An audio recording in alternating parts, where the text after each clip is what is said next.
let's start off with saying hello to everybody again, because I'm Kevin Cunningham and I used to do a show on a radio station called Plainfield Plain Talk.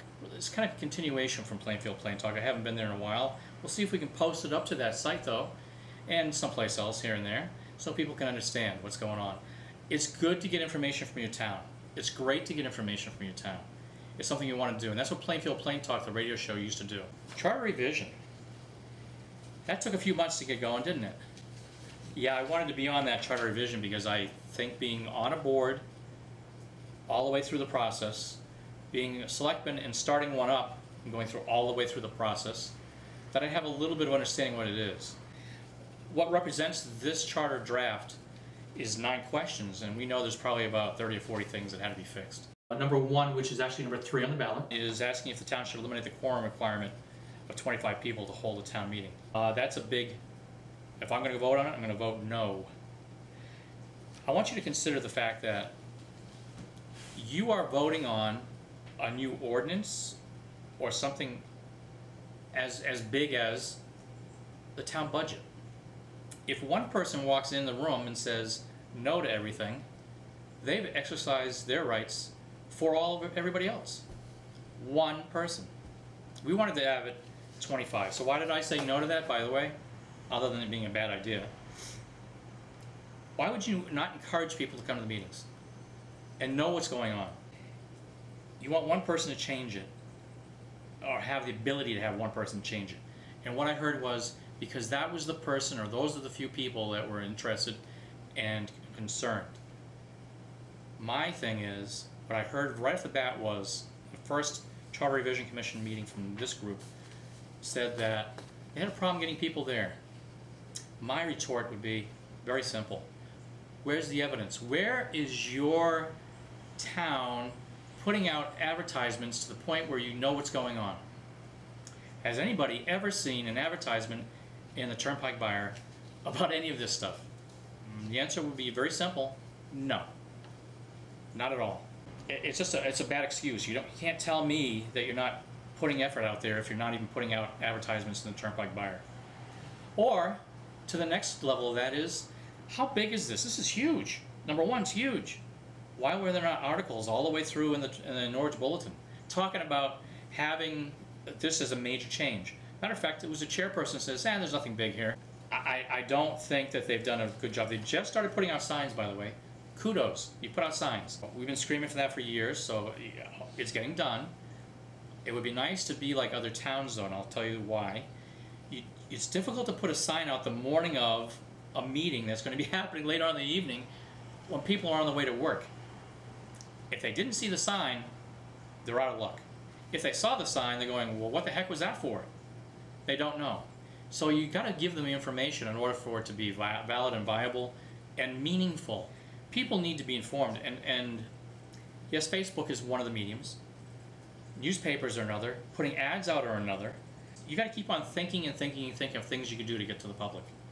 I would love to see a robocaller. So those things are important, but just stop with the excuses. I can't get people there. You can't get people there because you're not telling them. That's why. Why not have people who are informed, who can think for themselves, to come to the meetings and be able to vote for that? So number 1, eliminating the town quorum of 25 to hold a meeting. Silliest thing, and I'll vote against it every single time. Question number 2, which is actually number 4 on the ballot. Shall the annual town meeting move to the 3rd week in December versus November? That's basically moving back a month. No! Simple. Now, why did I say no? If you take the time to listen to the audio portions of the meeting that were being done, where our town financial director, Kelly Vachon, says that when asked, what are we waiting for to get all the information to actually have a proper town meeting, a town hearing on what happened the previous year, which is what that is, what do you need? Well, Kelly said, I'm going to paraphrase, but Kelly said, we're really waiting for the audit to complete. And sometimes the audit doesn't come in completed until February. Shouldn't that alarm go off right there? If it doesn't come in until February, Why are you even bothering trying to have it in November or December? Wait until it comes in and just schedule it for March. Question number 3, which is actually on the ballot as question number 5. Shall the separate votes on the annual operating budget for Board of Education and the town be binding if approved? And then they're going to subdivide it out if the portion of the budget that was approved doesn't have to get redone anymore. It's just the portion that didn't get approved has to go back to the drawing board. I was Board of Ed chairperson for about 3 years. I was on the Board of Ed for, I think, a little over 6. I was the first selectman in the town for 2 years. I started following town politics back in 1997, going to Board of Ed meetings. Then I went to all the Board of Selectmen meetings, Board of Finance meetings, inland wetlands, all of them. I used to go to all of them until I got onto the Board of Education, and I still started going to all of theirs, but I was on the Board of Education. Why? Because you want to know what's going on in your town. You want to have a good understanding of what's happening. We all kind of like interconnect between boards. It has some connection there. Well, so does the budget. If the town budget, which passes most of the time, passes, and now they're telling the Board of Education, oh, you've got to cut $3 million. Well, if you cut off and say, oh, well, we don't have to go to the town and ask them for anything else to be cut, we have to have the whole cuts out of the Board of Ed side. While in theory it may sound good, the problem is going to be we're a town. We are a full town, and if what you're asking is, well, we'll separate everything out and have just the Board of Education continue to take the cuts because they didn't pass. I hate to say it, but history shows you very easy. They're never going to pass anything over $1 million. So what happens if you get a $2 million increase and the town all of a sudden is golden on their vote, but you got to keep cutting and cutting and cutting? The Board of Education is going to get robbed. You got to have some play in there so the town can eliminate some things in times of crisis where they can actually help out. A great example would have been this year. If the Board of Ed failed and the town had passed, you have to go back to the Board of Education and say, hey, keep on cutting. Where this year you could say, what's in the 5-year capital on the town side that I cannot do this year, but then end up helping the Board of Education, so we'll just keep on hurting the education system. That would have been a chipperback. Simple, right? You've got to work as a town. This does not work as a town. You're actually pitting one against the other, and it's not right. Question number 6. Shall the town charter be revised to clarify that a referendum does not apply to the annual budget process? Are you kidding me? That is totally the opposite of what it should say. It should say to allow for a referendum in case of not enough votes. The charter says very simply that if you don't get your 15% of people going out to your first vote for your first referendum, then you have to go to a town meeting. A couple years ago, people had to scramble to get signatures, and Shannon Derby did a fantastic job. She got all those signatures, presented it to the town clerk accepted it because she verified all the signatures. We're good to go. Oh, but then it goes in front of the Board of Selectmen, who for the first time ever voted against it, saying, no, it really is not part of the annual budget. Baloney. You're taking away the public's right to access more of the public to vote. What you're doing is saying, referendums, by the way, only count if we want them to count. And we don't want them to count for the annual budget.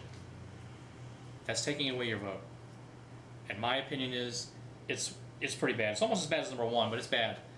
It's totally opposite of what you should be doing. Question number 7 on the ballot. Shall the process to designate voting districts and polling places be revised to follow the General Statutes? I believe this is a 2-phaser, so that you understand what's going on. The 2 phases is the way that the state statute reads says that we have currently 5 voting, but by the way, we have 5 polling places. If anybody that votes in the Town of Plainfield into the town hall, they go into the town hall to vote, and they say, which district are you in? Okay, that's because of the way it's set up, District 44, 45. The problem is, it should be fixed, which is what they're trying to do, I guess, here, to fix the voting districts. So it coincides with this general statutes. And that'll help it bring it back to from 5 to 4. How they're going to do that, though, during the year when you've got a 44th district as part of the town and a 45th district as the other part of the town, God bless them. No idea how they're going to do that. But that's what they're trying to accomplish here, and I think it needs better clarification than what it has. It should be explained a lot more. So I am on the fence on that one. I'm probably going to vote no. Because the second phase of that is then you're going to go and ask you at the next charter revision, they're going to ask you, do you want to go from 4 polling places to 2? Now, you got to weigh out the pros and cons on that one. Is it cost-effective saving? All of those things. It's going to confuse people, obviously. Brings us to number 8. Shall section 4.3 of the town charter be revised to remove the language about how long elected officials shall hold office? Let me think. No. That would be kind of saying you have language in there telling you how long they're supposed to be in for, but you want to take it out. Think. Just think, people. Think. I would vote no. Question 9. Shall section 4.4 of the town charter be revised to clarify that a person appointed to fill a vacated seat of an elected official shall serve either the unexpired term, portion of the term, or until the next town special or regular election? Why are we giving him an either or choice? Shouldn't it be clarified for exactly like it is right now? It already is there saying how long they have to go and when they have to go by. This question alone says, well, why don't you vote to have me do either or? Under whose authority? No. It's worded badly. I would not vote for it. Question number 10. Shall the Town of Plainfield remove jury committee, medical center, board of directors from the town charter due to no longer existing? Bravo. You finally found something which I think everybody can agree upon. So, yeah, it's not there anymore. Why have it in there anymore? And the last one, question 11. Shall the newly elected selectmen have until March 15th to appoint town council? All these years, we've had new selectmen come in and they've been very easily been able to find the proper town council. And why? When I was elected, I went to a simple Connecticut Conference of Municipalities had an open public workshop, and the workshop included giving you a booklet, and the booklet shows you all the different town councils for each of the different principles, whether it be land use or legal use, contracts, whatever it might be, and they rated them out, and based on what you saw in there, you actually could just pick 2 or 3 to be interviewed, come in and do your interviews, and you're done. What's so hard about that? Why March 15th? Is there something I'm missing here? And this just came up, I believe, because of the current selectmen saying they couldn't get it done. That tells you something else, but that's besides the point. No, absolutely no. That is what I believe should be discussed amongst yourselves to talk about the Charter Revision Commission, but you only have until November 6th because that's when you get to vote on it. Maybe one day we'll actually see something in follow-up print and paper about this, but in the meantime, I hope you do listen to what I have to say. It's my opinion. All of this is my opinion. You have your opinions about how things should run. Vote with your conscience, but I would ask you to do one thing. Listen carefully to what was said in each of these questions and what it was that I phrased the answers to. If you have follow-up questions, I'm sure this is going to be online, so you can ask and I'll answer. Thank you very much.